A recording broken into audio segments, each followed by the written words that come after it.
Yine gece yine yalnızım. Şehir susar ben konuşurum. Kimse bilmez içimde ne var. Ben kendimle savaşıyorum.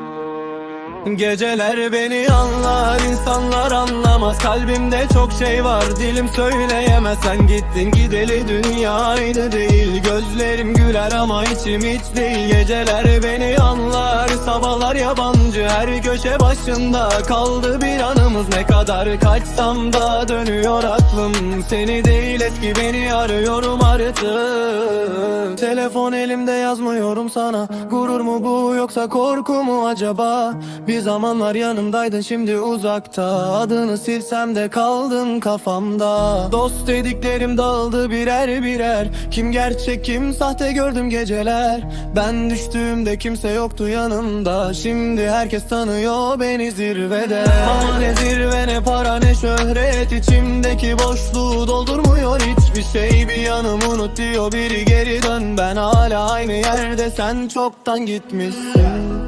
Bana kalan birkaç fotoğraf, bir de geceleri susmayan taraf. Her şey bitti dedim kendime ama kalbim hala seni arar. Geceler beni anlar, insanlar anlamaz. Kalbimde çok şey var, dilim söyleyemez. Sen gittin gideli dünya aynı değil. Gözlerim güler ama içim hiç değil. Geceler beni anlar, sabahlar yabancı. Her köşe başında kaldı bir anımız. Ne kadar kaçsam da dönüyor aklım. Seni değil eski beni arıyorum artık.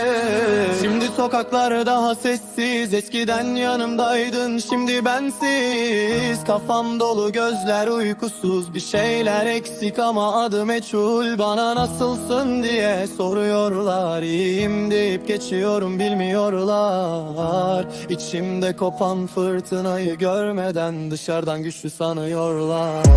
Belki bir gün yollar yine kesişir. Belki de geçmiş geçmişte kalır. Ben artık aynı çocuk değilim. Yaşadıklarım beni başka biri yaptı.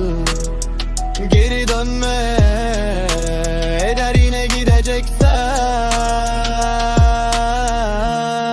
Hiç gelme çünkü ben bir aynı yerden kırılmak istemem.